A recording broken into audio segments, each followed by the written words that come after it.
Assalamualaikum warahmatullahi wabarakatuh. Selamat bertemu kembali pada pokok bahasan sumber data kependudukan. Sumber data kependudukan itu terdiri dari data primer dan juga data sekunder. Nah, ini terkait dengan cara pengambilan data kependudukan, yaitu data primer dan data sekunder. Data primer, sumber data primer adalah segala catatan asli atau data yang diperoleh dari responden secara langsung. Jadi kalau kita mendapatkan datanya secara langsung, bukan dari sumber yang sudah dipublikasi, maka itu adalah data primer. Misalnya, Biro Pusat Statistik membuat tabel-tabel penduduk yang kemudian akan diterbitkan. Nah, itu mereka memperoleh datanya berasal dari sumber data primer. Itu dikumpulkan melalui sumber data secara langsung. Kemudian data sekunder. Sumber data sekunder ialah data yang telah diolah dan disajikan baik dalam buku teks, laporan penelitian maupun karya tulis, terbitan-terbitan periodik ataupun buku tahunan. Nah, jika kita memanfaatkan data itu, maka data itu kita peroleh berdasarkan sumber data sekunder. Misalnya, data UNESCO pada tahun 2015, Indonesia hanya mencapai 10% jumlah pengusaha dari keseluruhan penduduk. Nah, jika data ini kita gunakan, maka sumber data itu adalah sekunder. Kemudian, jenis sumber data kependudukan terdiri dari 3, yaitu pertama sensus, kedua registrasi, dan ketiga metode survei. Sensus penduduk adalah keseluruhan proses pengumpulan, yaitu collecting atau menghimpun, menyusun, atau compiling dan menerbitkan data-data demografi, ekonomi, sosial, dan yang menyangkut semua orang pada waktu tertentu di suatu negara atau wilayah tertentu. Sensus penduduk merupakan metode pengumpulan data paling tua di dunia yang dimulai pada zaman kerajaan Babilonia. Kemudian Cina, Mesir, dan beberapa negara lainnya. Mulai dianggap modern itu di Quebec pada tahun 1666, kemudian Swedia, Amerika, dan Inggris. Ciri dari sensus penduduk ini terdapat beberapa dimensi waktu, kemudian dimensi tempat, dan juga dimensi objek pencatatan. Berdasarkan status tempat tinggal penduduknya, sensus dapat dibedakan menjadi 2, yaitu penduduk de facto dan sensus penduduk de jure. Berikut salah satu kelemahan dari sensus penduduk, bahwa pertanyaan yang diajukan kepada responden adalah pertanyaan retrospeksi yang menggali ingatan responden tentang segala hal yang dialami, menyebabkan adanya kemungkinan responden lupa. Sehingga kadang-kadang data yang dikumpulkan kurang baik. Ada 2 metode sensus, yaitu householder dan canvasser. Metode householder, petugas menyerahkan daftar pertanyaan kepada pemilik rumah. Kemudian penduduk mengisi sendiri daftar pertanyaan tersebut. Kemudian petugas akan datang kembali keesokannya untuk mengambil daftar pertanyaan yang telah diisi oleh penduduk yang bersangkutan. Metode ini dimungkinkan jika penduduk memang mampu mengisi sendiri seluruh daftar pertanyaan yang diberikan. Berikutnya adalah metode canvasser. Petugas mendata dan mewawancarai penduduk secara langsung. Biasanya ini dilakukan pada penduduk yang masih buta huruf atau sudah lansia. Jadi, metode householder hanya dapat dilakukan pada daerah-daerah yang tingkat pendidikan penduduknya relatif tinggi, karena mereka mampu memahami dan menjawab setiap pertanyaan yang diserahkan kepada mereka. Sedangkan metode canvasser dapat dilakukan pada daerah dengan tingkat pendidikan tinggi atau sedang bahkan rendah. Ini di Indonesia sedang dilaksanakan sensus penduduk melalui Badan Pusat Statistik. Jika mengacu pada guidance PBB, sensus penduduk bisa dilakukan dengan 3 cara, yakni metode tradisional, kombinasi, dan registrasi. Nah, sekarang kita memasuki metode kombinasi. Hal ini bisa dilaksanakan karena kita telah memiliki database kependudukan yang berasal dari Dukcapil. Mari kita simak penjelasannya. Selamat datang di pembelajaran jarak jauh Sensus Penduduk 2020.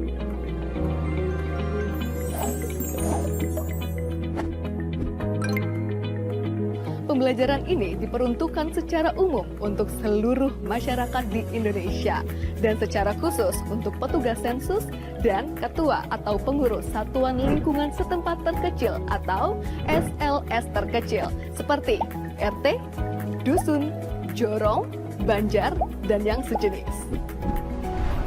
Apa itu sensus penduduk? Sensus penduduk adalah kegiatan pendataan penduduk yang berlangsung 10 tahun sekali, sebagaimana diamanatkan Undang-Undang Nomor 16 Tahun 1997 tentang statistik. Sensus penduduk 2020 merupakan yang ketujuh selama pelaksanaannya. Pada sensus penduduk kali ini, ada perbedaan jika dibandingkan dengan sensus penduduk yang sebelumnya.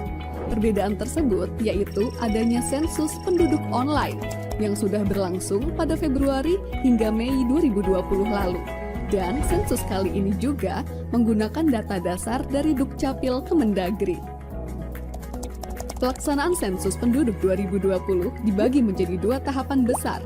Yang pertama, sensus penduduk online yang sudah dimulai dari Februari hingga Mei 2020 lalu. Dan dilanjutkan dengan kegiatan pendataan penduduk pada bulan September untuk mencatat penduduk yang belum dapat melakukan pengisian sensus penduduk online. Pembelajaran kita pada kali ini akan membahas secara lengkap apa saja yang dilakukan pada kegiatan pendataan penduduk di bulan September. Pembelajaran terdiri dari 3 bagian. Yang pertama mengenai konsep penduduk, kedua pemeriksaan daftar penduduk, dan ketiga, verifikasi lapangan. Bagi Anda masyarakat Indonesia, khususnya petugas sensus dan ketua atau pengurus RT atau dusun dan yang sejenis, selamat mengikuti pembelajaran ini.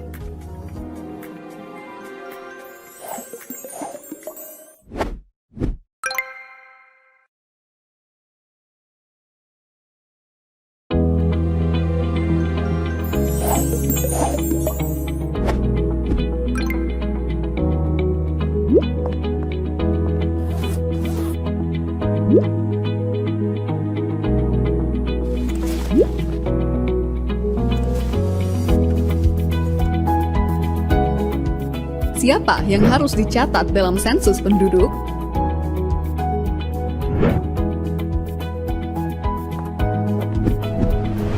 Seperti namanya, sensus penduduk mencatat seluruh penduduk di Indonesia, dari yang tua hingga yang muda,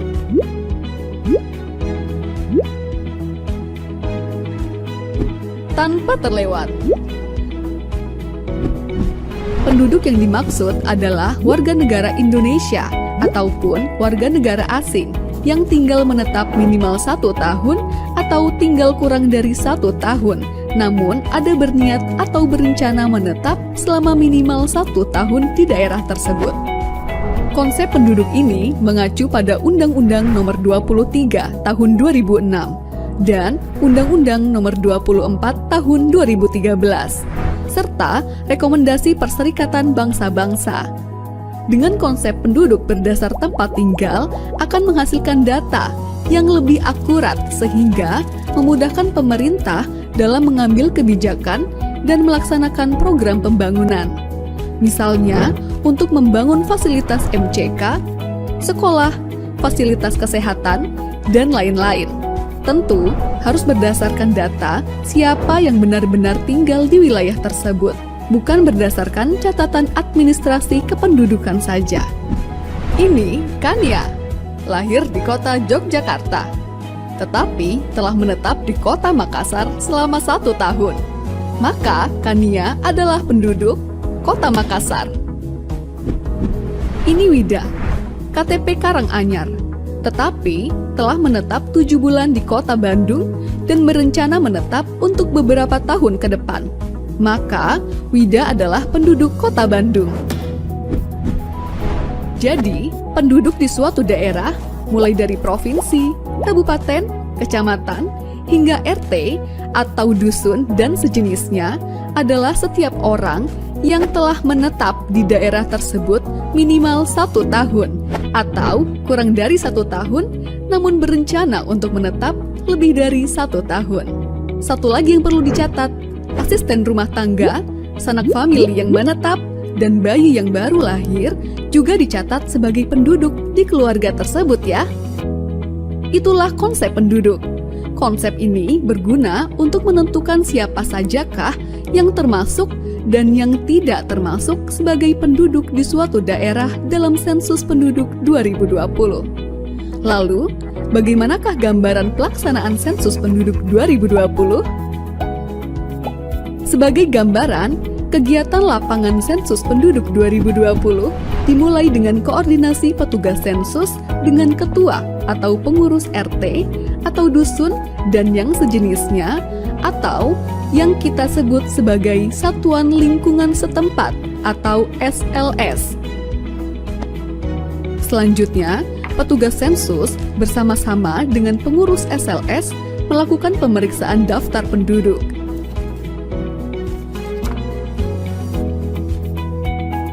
Setelah itu, dilakukan verifikasi lapangan dengan mengelilingi wilayah SLS.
Nah, kita sudah mengetahui apa itu penduduk dan gambaran pelaksanaan sensus penduduk 2020. Di video berikutnya, kita akan mengupas tata cara pelaksanaan lapangan sensus penduduk 2020 yang terdiri dari pemeriksaan daftar penduduk dan verifikasi lapangan. Selamat mengikuti ya!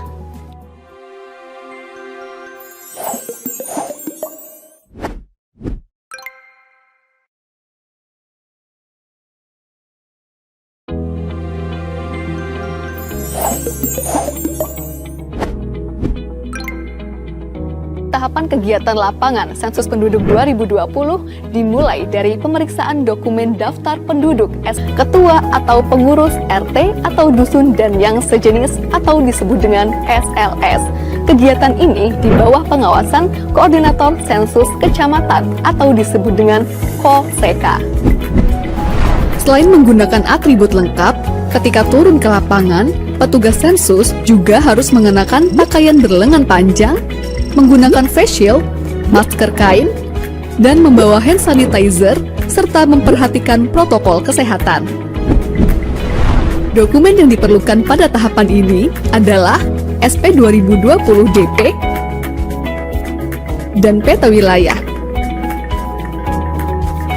Pastikan juga membawa alat tulis yang diperlukan di lapangan. Untuk memulai tahapan pemeriksaan DP, hubungi ketua atau pengurus RT atau dusun dan sejenisnya. Sepakati waktu dan mekanisme pemeriksaan DP. Apakah akan bertatap muka secara langsung atau melalui media telekomunikasi yang memungkinkan.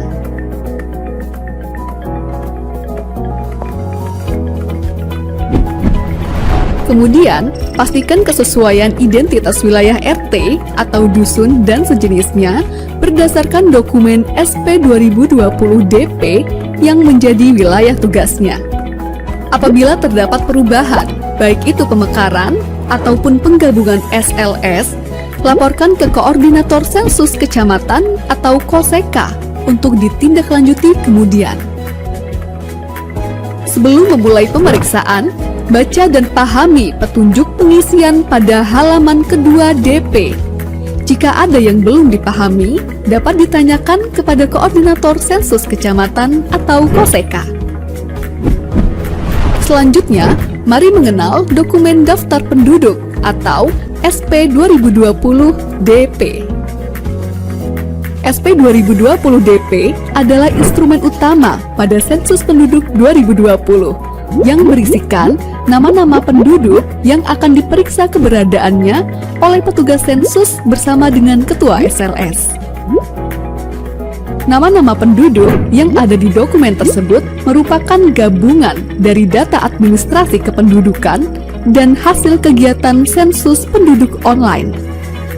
Dokumen DP terdiri dari beberapa bagian sebagai berikut. Pertama, halaman depan yang terdiri dari blok 1, pengenalan tempat, blok 2, keterangan petugas, dan blok 3, catatan. Pada blok 1 terdapat kotak nama SLS atau non-SLS di lapangan yang berisi nama SLS sesuai dengan nama wilayah di lapangan. Rekap hasil pemeriksaan dan verifikasi lapangan diisi setelah blok 4A, 4B, dan 4C terisi semua. Kedua, petunjuk pengisian. Ketiga, blok 4A yang berisi daftar nama penduduk beserta keterangan individu lainnya pada suatu SLS yang akan dicek keberadaannya satu persatu oleh petugas sensus bersama ketua atau pengurus SLS. Di bagian bawah setiap halaman terdapat kolom rekap yang perlu diisikan untuk membantu pengisian total rekap yang terdapat pada halaman depan. Keempat, blok 4B yang berisikan nama-nama penduduk yang data individunya perlu dikonfirmasi. Data tersebut adalah jenis kelamin, tanggal lahir, atau NIK.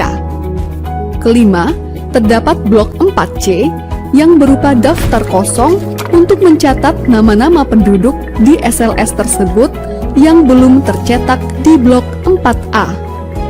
Selanjutnya, blok 5 yang digunakan untuk mencatat penduduk pada DP yang dinyatakan meninggal. Terakhir, terdapat surat pernyataan yang diisi ketika ketua atau pengurus SLS tidak dapat mendampingi petugas sensus dan menugaskan orang lain dalam melaksanakan kegiatan lapangan sensus penduduk 2020. Untuk memperjelas pengisian, mari kita bicara tentang beberapa contoh kasus di lapangan terkait pemeriksaan DP. Pak Aji dan keluarga tercantum di dalam DP RT 1. Pada saat pemeriksaan DP, Ketua RT 1 mengkonfirmasi bahwa benar Pak Aji dan keluarga tinggal di RT 1 dan tercatat tinggal di alamat yang sama pada KTP atau KK mereka.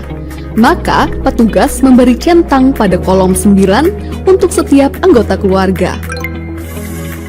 Sedangkan Pak Budi dan keluarga juga tercantum di dalam DP RT 1. Tetapi Ketua RT menyatakan bahwa Pak Budi dan keluarga memiliki KTP dan KK dengan alamat di wilayah lain. Maka petugas memberi centang pada kolom 10 untuk setiap anggota keluarga. Keluarga Pak Charlie sudah melakukan SP online. Namun Ketua RT menyatakan bahwa bulan lalu telah pindah ke kota lain. Maka untuk setiap anggota keluarga beri tanda centang pada kolom 11. Jangan lupa coret keterangan jenis kelamin Pak Charlie dan keluarga pada kolom 13 atau 14 sehingga tidak dihitung pada rekap jumlah penduduk berdasarkan jenis kelamin. Contoh selanjutnya, keluarga Pak Rudi terdiri dari Pak Rudi, istri, 4 orang anak, ibu, dan seorang asisten rumah tangga yang tinggal di kota Semarang. Pak Rudi beserta istri dan anak pertama, kedua, dan ketiga, serta ibunya sudah melakukan pengisian sensus penduduk online.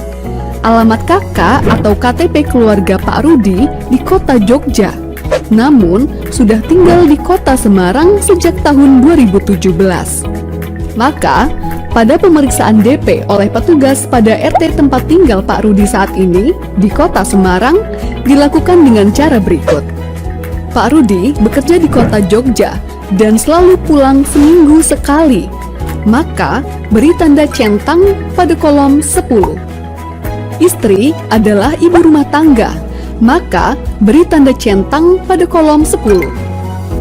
Anak pertama bekerja di kota Jakarta dan pulang 1 bulan sekali, maka beri tanda centang pada kolom 11 dan jangan lupa untuk mencoret isian jenis kelamin pada kolom 13 atau 14.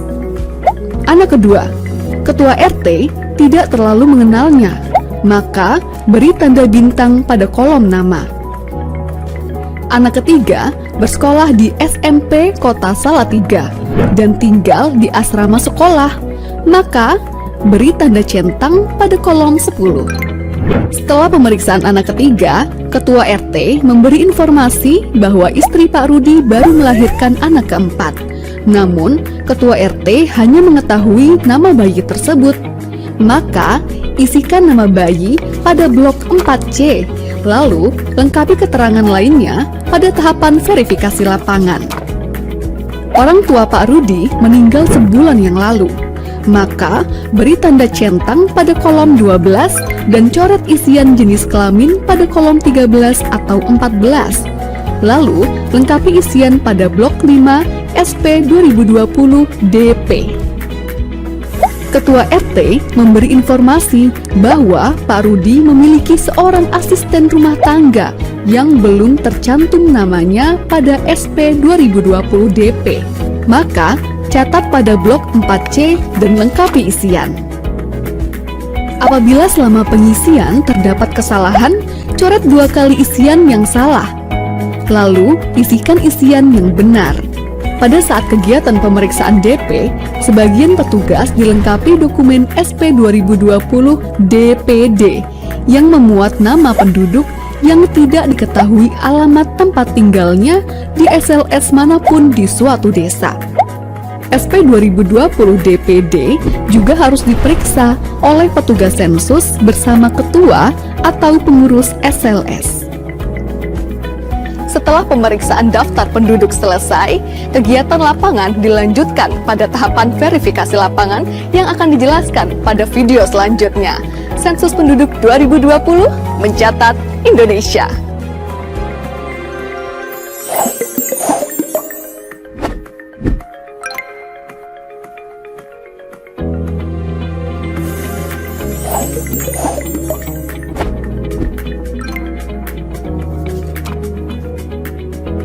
Setelah melakukan pemeriksaan daftar penduduk atau dokumen DP bersama ketua atau pengurus SLS, tahapan sensus penduduk 2020 selanjutnya adalah pelaksanaan verifikasi lapangan. Apa yang dilakukan petugas sensus pada saat verifikasi lapangan? Pada tahapan ini, petugas sensus mengelilingi SLS dengan didampingi oleh ketua atau pengurus SLS untuk memastikan keberadaan seluruh penduduk yang tercatat di dalam daftar penduduk atau DP. Dalam tahapan verifikasi lapangan, petugas sensus membawa dokumen dan alat tulis sebagaimana pada saat pemeriksaan daftar penduduk. Dokumen tersebut meliputi: pertama, dokumen daftar penduduk atau SP 2020 DP dan daftar penduduk desa atau SP 2020 DPD yang sudah diperiksa. Kedua, peta wilayah sensus atau SP 2020 WS yang digunakan untuk penelusuran wilayah dan memastikan batasan-batasan wilayah SLS kepada ketua atau pengurus SLS atau warga yang ditunjuk. Selama di lapangan, petugas dan ketua atau pengurus SLS wajib mematuhi protokol kesehatan pencegahan penyebaran COVID-19, mengenakan masker, selalu memastikan kebersihan tangan, dan menjaga jarak minimal dengan responden. Apa saja yang harus dilakukan oleh petugas pada saat verifikasi lapangan? Pertama, mengenali dan menentukan batas-batas wilayah SLS bersama ketua atau pengurus SLS. Kedua, menentukan bangunan pertama yang akan dikunjungi untuk diverifikasi keberadaan penduduknya. Dianjurkan dimulai dari posisi barat daya pada peta. Ketiga, berikan tanda titik atau noktah sesuai posisi rumah tersebut pada peta SP 2020 WS dan sertakan nomor urut di samping noktah tersebut. Keempat, lakukan identifikasi seluruh nama penduduk yang tinggal di rumah tersebut dan sesuaikan dengan nama yang tercantum pada daftar penduduk atau DP. Lalu, salin nomor urut yang terdapat pada peta ke kolom nomor bangunan pada DP. Penduduk yang dikunjungi adalah penduduk yang diragukan keberadaannya oleh pengurus SLS. Apabila pada rumah tersebut teridentifikasi penduduk yang belum melakukan pengisian sensus penduduk online, baik itu seluruhnya maupun salah satu anggota keluarga, silakan drop dokumen C1. Lakukan prosedur tersebut untuk setiap rumah dan bangunan yang ada penduduknya. Pastikan tidak ada yang terlewat ya.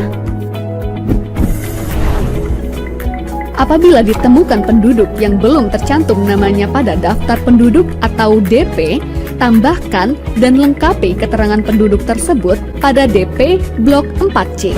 Pastikan seluruh kolom terisi. Serahkan dokumen C1 dan isi kolom kontrol dokumen pada DP. Pada saat menyerahkan dokumen C1, beritahu responden untuk membaca petunjuk pengisian terlebih dahulu dan informasikan kapan dokumen akan diambil kembali. Untuk penduduk yang berstatus sudah sensus penduduk online, tetapi perlu konfirmasi, petugas sensus perlu menanyakan informasinya kepada ketua atau pengurus SLS dan menuliskannya di blok 4B. Lengkapi isian rekapitulasi jumlah penduduk pada setiap halaman DP di blok 4A dan 4C. Secara garis besar, kegiatan yang dilaksanakan oleh petugas sensus pada tahapan verifikasi lapangan yaitu 1. Penelusuran wilayah SLS. 2. Melakukan identifikasi setiap bangunan yang dihuni penduduk dan melaksanakan verifikasi penduduk yang tinggal di dalamnya. 3. Mencatatkan nama dan informasi penduduk yang ditemukan di wilayah SLS namun belum tercantum di DP. 4. Melaksanakan rekapitulasi jumlah penduduk hasil verifikasi lapangan. Sekian video pembelajaran Sensus Penduduk 2020. Karena cinta butuh pembuktian dan berpartisipasi dalam Sensus Penduduk 2020 merupakan salah satu bukti cinta kita pada Ibu Pertiwi. Selamat menjalankan tugas wahai abdi bangsa. Sensus Penduduk 2020 mencatat Indonesia.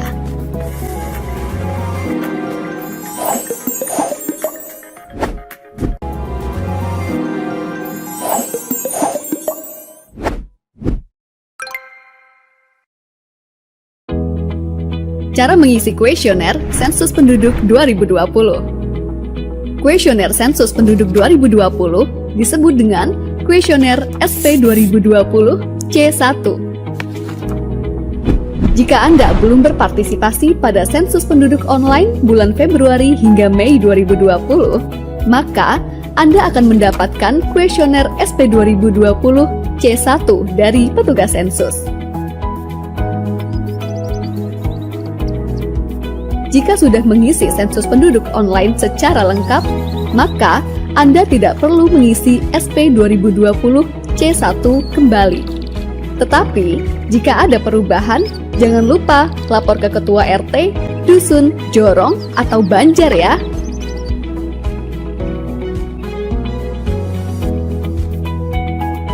Kami akan mengilustrasikan tata cara pengisian kuesioner Sensus Penduduk 2020 atau SP 2020 C1. Bagi keluarga yang ingin mengisi menggunakan kuesioner secara mandiri, maka ikuti petunjuk pengisian yang telah disediakan atau tonton terus video ini. Mari kita mulai. Pertama, siapkan alat tulis berupa pensil, atau ballpoint, dan dokumen penting yang diperlukan untuk pengisian kuesioner sensus penduduk. Siapa saja bisa mengisi kuesioner sensus penduduk, asalkan mengetahui informasi seluruh anggota keluarga. Siapkan KTP, KK, dan akte pernikahan. Baca tata cara mengisi kuesioner. Selanjutnya, kita akan mengisi blok 1. Blok 1 adalah pertanyaan mengenai alamat keluarga pada saat ini. Untuk isian provinsi, kota atau kabupaten, kecamatan, desa atau kelurahan atau nagari, RT atau RW atau satuan lingkungan setempat, sampai isian nama dan kode SLS, serta nomor urut keluarga dan nomor bangunan diisikan oleh petugas sensus. Pengisian dimulai dari pertanyaan 104, yaitu alamat. Isikan alamat lengkap saat ini, nama kepala keluarga, jumlah anggota keluarga, dan anggota keluarga yang bisa dihubungi.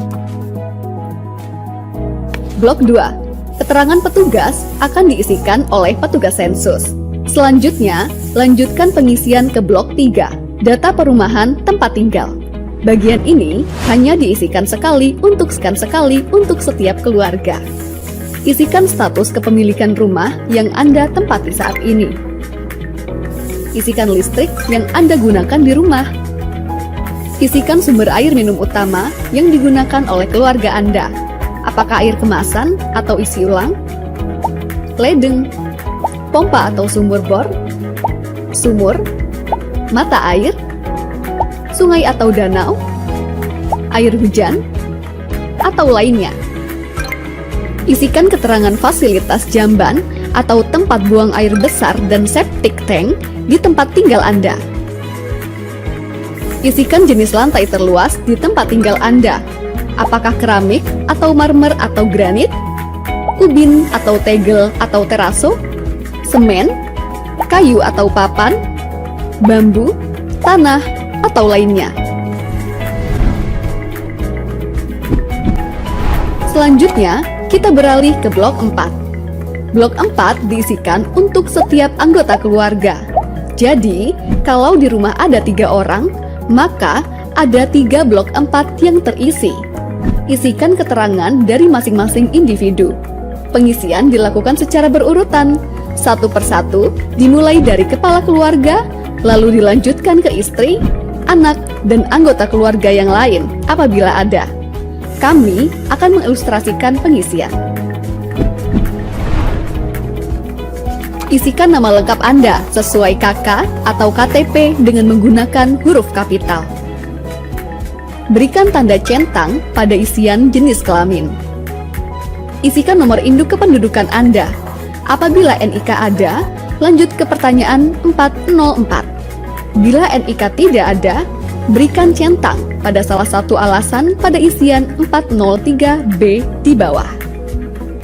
Selanjutnya, apabila alamat tempat tinggal Anda sekarang sesuai dengan tertulis pada KK, beri tanda centang pada kotak Ya. Dan apabila alamatnya berbeda, beri tanda centang pada kotak Tidak. Isikan tempat lahir Anda sesuai dengan provinsi dan kabupaten atau kota kelahiran. Apabila tempat lahir Anda di luar negeri, isikan negaranya. Selanjutnya, apabila tanggal lahir Anda sesuai dengan yang tertulis di KK, beri tanda centang pada kotak Ya. Dan apabila tanggalnya berbeda atau Anda tidak memiliki KK atau KTP, beri tanda centang pada kotak Tidak. Isikan tanggal, bulan, tahun lahir, dan umur Anda saat ini. Selanjutnya, apakah Anda memiliki akta kelahiran dari kantor catatan sipil? Beri tanda centang pada kotak yang disediakan sesuai dengan jawaban Anda.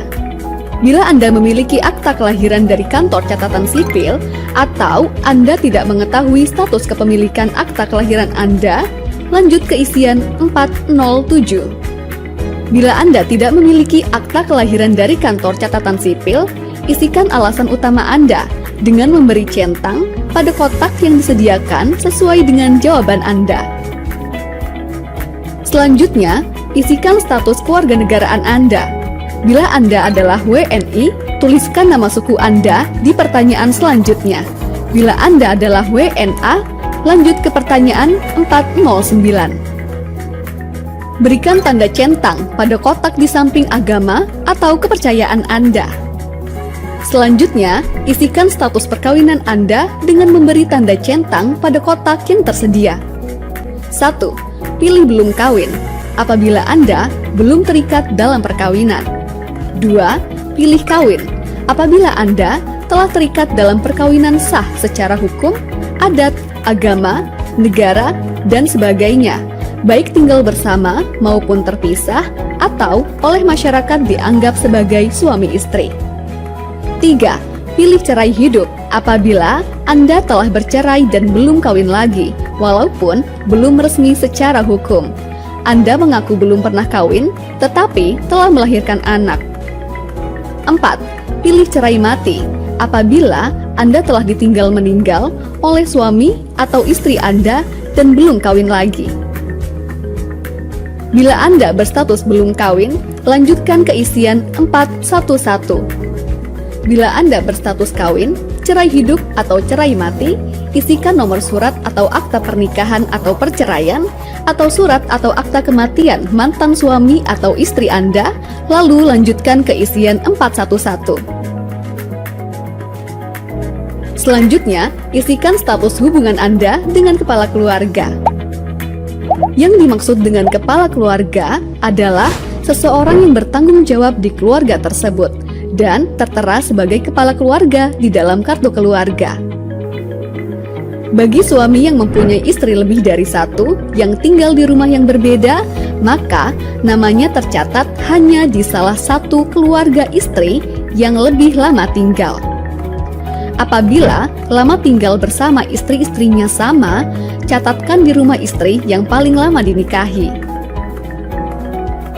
Yang dimaksud dengan famili lain adalah mereka yang memiliki hubungan famili dengan kepala keluarga ataupun suami atau istri kepala keluarga tersebut. Misalnya, adik, kakak, bibi, paman, kakek, atau nenek. Yang dimaksud pembantu adalah pertama, mereka yang bekerja sebagai pembantu atau sopir yang menginap di keluarga tersebut, yang menerima upah atau gaji berupa uang atau barang.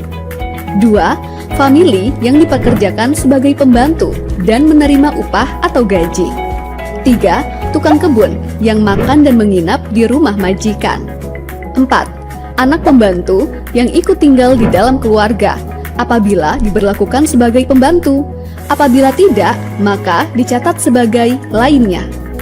5. Sopir yang menginap di keluarga tersebut dan menerima upah atau gaji. Yang termasuk lainnya adalah mereka yang tidak ada hubungan famili dengan anggota keluarga manapun di keluarga tersebut lebih dari 1 tahun. Selanjutnya, pertanyaan 412A. Apakah tinggal di alamat yang sekarang lebih dari 1 tahun?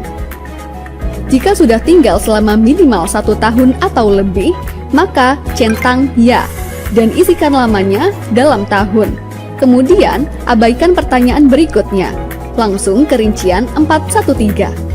Jika kurang dari 1 tahun, maka centang tidak dan isikan dalam bulan. Isikan pertanyaan berikutnya 412B. Apakah berniat menetap? Selanjutnya, pertanyaan 413. Apakah ijazah atau pendidikan tertinggi yang ditamatkan?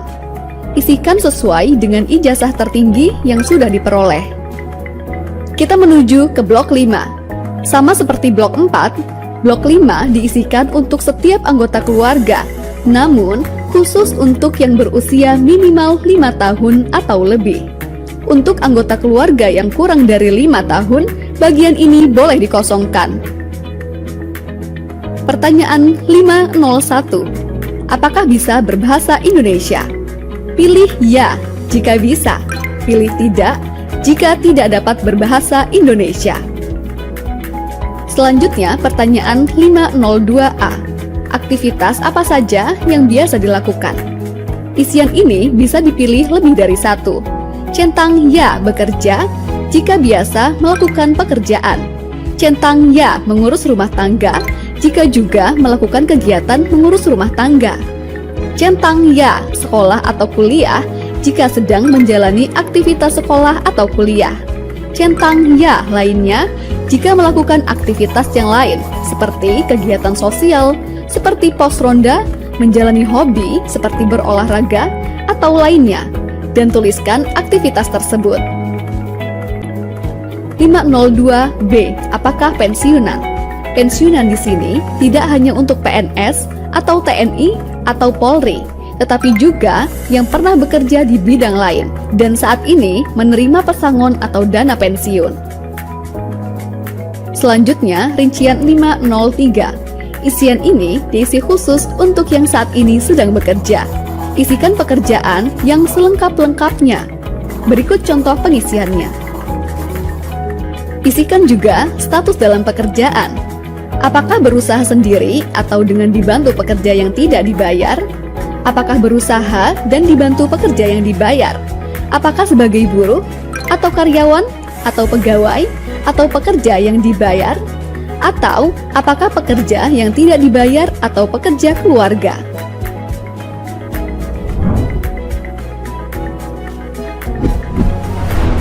Isian untuk satu anggota keluarga sudah selesai. Ulangi pengisian untuk anggota keluarga yang lainnya pada lembar halaman berikutnya. Jika seluruh anggota keluarga sudah terisi dengan lengkap, periksa kembali isian dan simpan baik-baik. Selanjutnya, kembalikan kuesioner ini pada petugas sensus, atau ketua, atau pengurus RT, atau dusun, atau jorong, atau banjar. Mudah bukan? Pengisian kuesioner sensus penduduk bisa dilakukan mulai tanggal 1 September sampai 30 September 2020. Mari berpartisipasi langsung menentukan masa depan Indonesia dengan bersama kami mencatat Indonesia.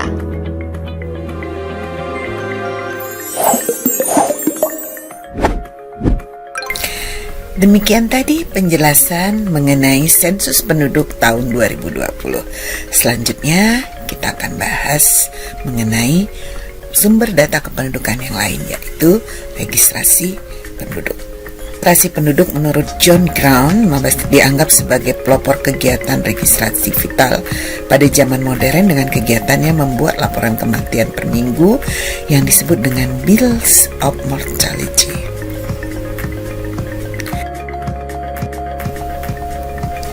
Pada abad 20, registrasi yang paling lengkap pengorganisasiannya terdapat di negara Skandinavia dan Belanda.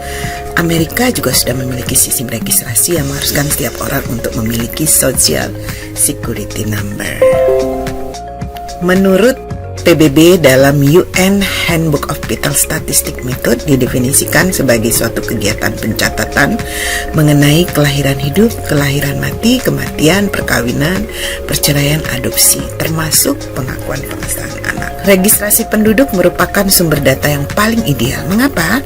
Karena dilaksanakan setiap saat, berkesinambungan, mencakup seluruh wilayah di berbagai jenjang administrasi. Dapat dilakukan pengukuran demografi secara langsung. Selanjutnya, sumber data kependudukan yang lain yaitu survei penduduk. Survei penduduk ini berbeda dengan sensus.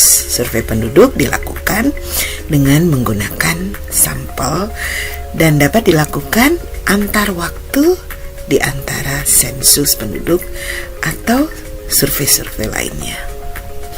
Namun pada dasarnya, padahal tahapan kerja dan keterangan yang dikumpulkan, survei tidak berbeda dengan sensus. Berikut penjelasan mengenai survei penduduk.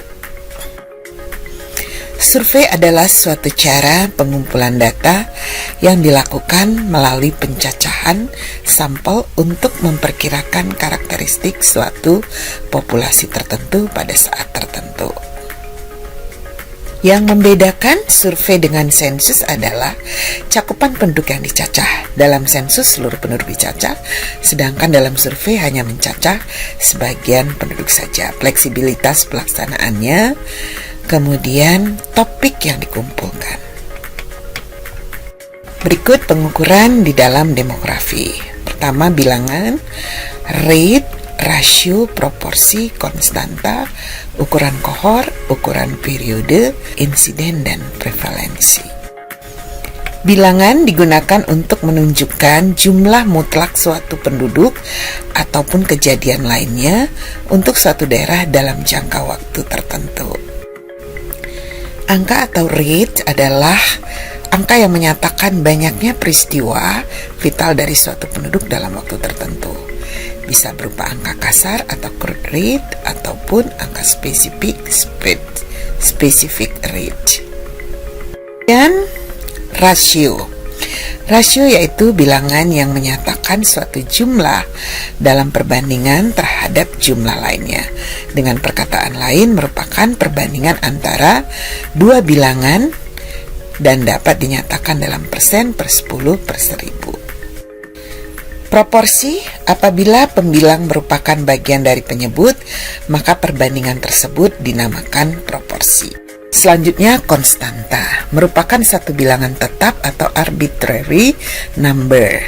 Dalam rumus dinyatakan dengan K. Jika K ini dikalikan dengan angka rasio atau proporsi, maka akan diperoleh satu angka yang merupakan ukuran yang lebih nyata maknanya. Ukuran kohor, secara teoritis suatu ukuran kohor didefinisikan sebagai himpunan individu atau orang yang mempunyai status atau sifat yang sama pada suatu titik waktu tertentu. Selanjutnya, ukuran periode adalah suatu ukuran mengenai peristiwa yang terjadi dari sebagian penduduk maupun keseluruhan selama suatu periode tertentu atau suatu taking a snapshot. Insiden adalah jumlah kejadian atau kasus baru selama satu periode tertentu. Selanjutnya, prevalensi, yaitu jumlah kejadian atau kasus baru dan lama untuk satu periode tertentu. Demikian materi pokok bahasan mengenai sumber data kependudukan. Sebelum kita lanjutkan, coba cek kembali apakah Anda sudah memperhatikan protokol kesehatan. Baiklah, untuk mengecek pemahaman Anda mengenai pokok bahasan hari ini, kita kuis dulu ya.